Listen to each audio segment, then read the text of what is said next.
Okay guys, I just finished my round of 18. I played exceptionally quick. If you haven't watched the video of my first on-course test with the Zen Golf method, go back and watch that.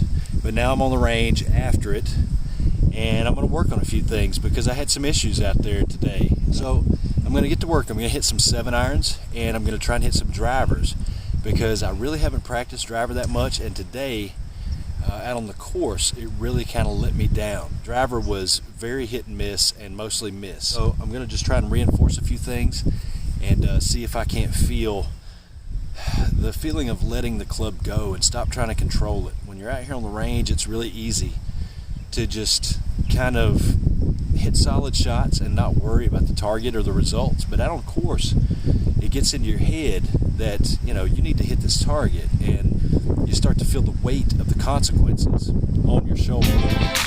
Did I mention it was windy as hell today?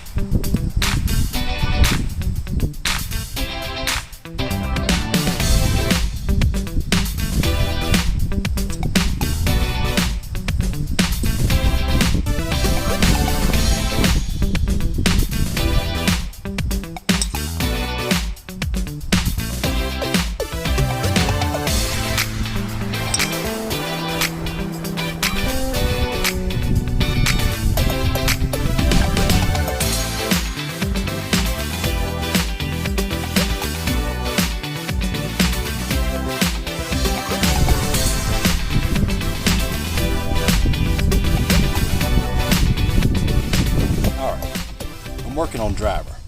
Driver really kind of let me down in this last round. I started playing golf back in the late 90s. And in that time, there was an infomercial on TV that came out for a system called Gravity Golf.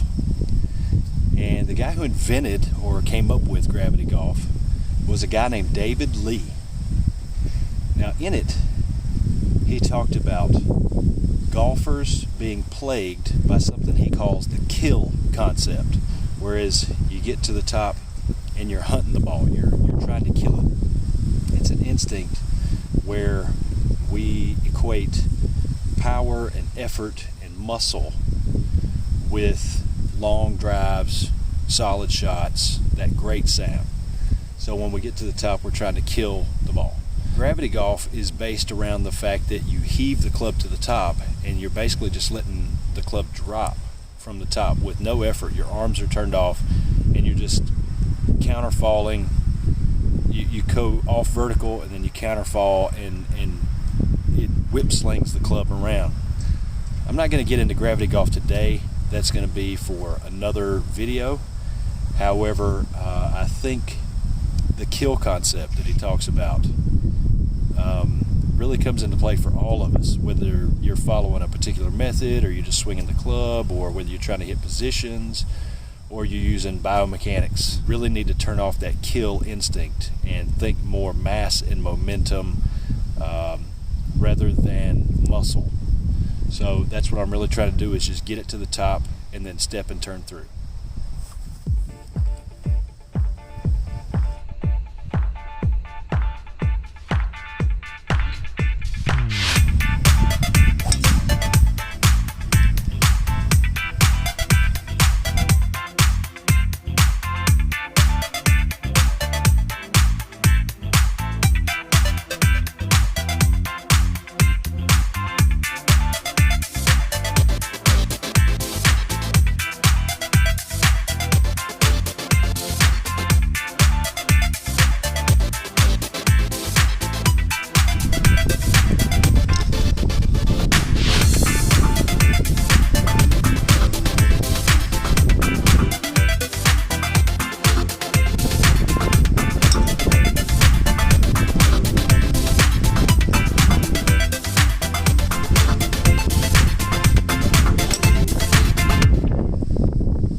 right, that gets on it, but it is a really different feeling. Go back to driver.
All right, that's the end of the range session that I had that day. I want to sum a few of my thoughts up. My first time on course with the Zen Golf method was really rocky in the beginning. It was back and forth. It was either really great or it was really terrible.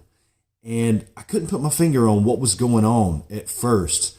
I was like, man, I'm focusing on the left foot, right foot. I'm doing what I think I should be doing. It feels kind of like it did when I was practicing on the range beforehand, and nothing was clicking though. I just couldn't wrap my head around it and put my finger on what the problem was. And then eventually I started to realize that subconsciously, without even knowing it, I was going after it. I was really trying to make impact with the golf ball. I was really trying to hit the golf ball, and it was really aggressive. And sometimes it was so subtle that it was really hard to pick up on. And I think a lot of us go through that. Eventually, I started to say, okay, let me just go back and forth and just make the motion and just trust the club and just give it time to do its thing.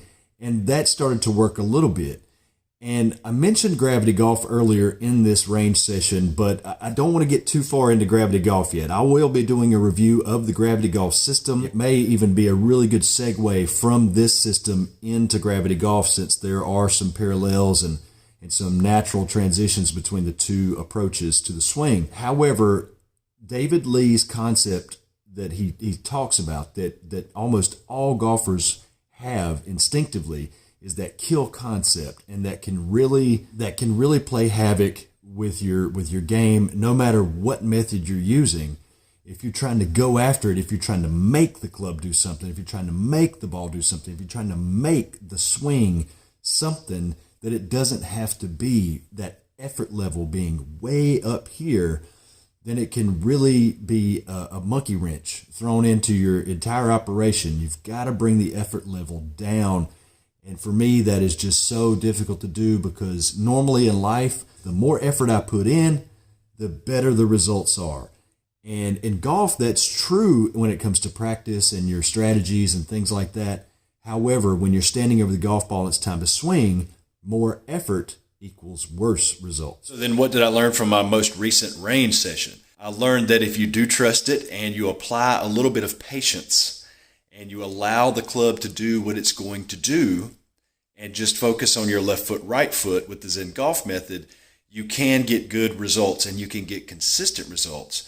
And that sound that I remember, and I pointed out in my last range video with the Zen walk-in shot, that sound, if you're chasing that sound and trying to make that sound, it's not going to happen, and you're going to find yourself being inconsistent, having a lot of poor strikes, and you're not really going to find that sound unless it's just occasional.